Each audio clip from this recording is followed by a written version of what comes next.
Welcome to Eerie Bites of History, your daily serving of strange bites of the past. Today, we are looking back in history with 3 eerie stories, all of which happened on June 16th. Let's begin. On June 16th, 2008, 2-year-old Caylee Anthony was reportedly last seen alive at her family's home in Orlando, Florida. Her mother, Casey Anthony, claimed that she had dropped Caylee off with a babysitter who allegedly vanished with the child.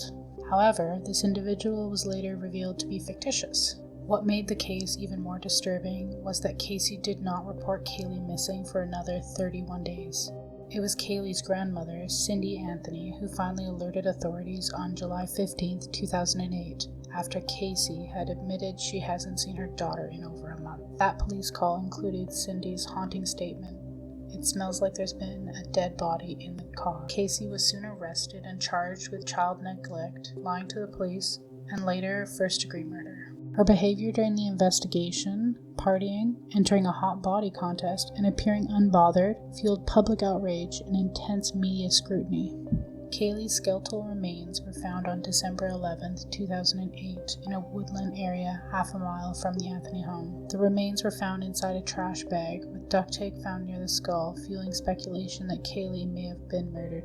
However, the exact cause of death could not be determined due to decompensation. Casey's defense claimed that Caylee had accidentally drowned in the family swimming pool and that Casey's father, George Anthony, panicked and covered it up. Prosecutors, however, argued that Casey murdered the daughter to free herself from her parental responsibilities and enjoy her partying lifestyle. They pointed to internet searches for chloroform and odor decomposition in Casey's trunk and her extensive line. On July 5, 2011, to the shock of the nation, the jury found Casey Anthony not guilty of first-degree murder, aggravated child abuse, and aggravated manslaughter. She was only convicted on 4 counts of providing false information to law enforcement.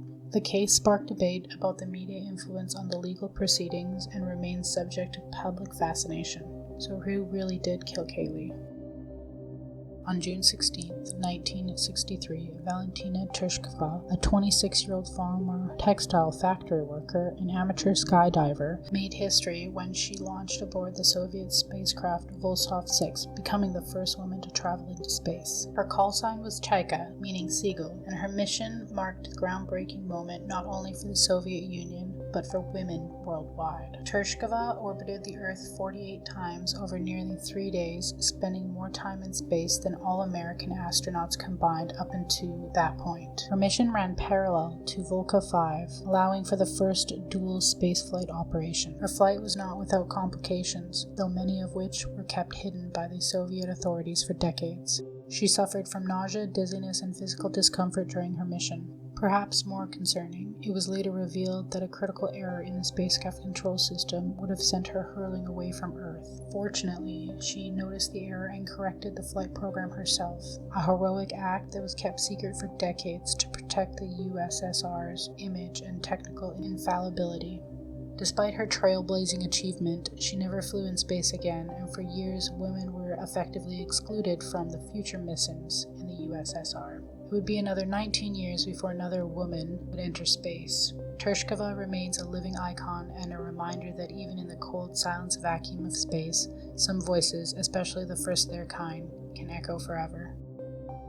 On June 16, 1883, what began a joyous day for hundreds of children in Sunderland, England, turned into one of the most deadly disasters in British history. The event took place at the Victorian Hall, where over 1,000 children, mostly between the ages of 4 and 12, gathered for a popular magic show performed by the Frays, a traveling entertainment troupe. As the performance concluded, an announcement was made that the children with certain ticket numbers would receive a prize. In an instant, excitement turned to chaos as hundreds of children surged toward the narrow stairway to the prize distribution area. The stairwell quickly became overcrowded, and tragically the door at the bottom of the stairs had been bolted to only allow 1 child through at a time, presumably to maintain order. But in the rush, this bottleneck became a death trap. Children at the front were crushed under the weight of those behind. Panic spread, but there was no way to escape.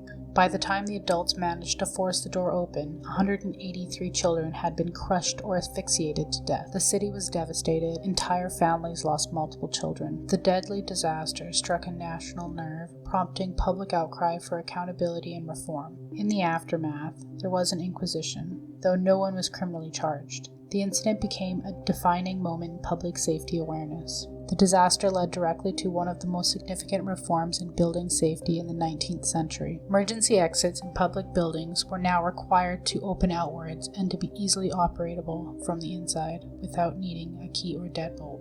To this day, the event stands as a somber reminder of the price paid for basic safety measures that we now take for granted. Like your history snack-sized? Drop a comment with your favorite bite and subscribe. Join us daily for your eerie dose of the past.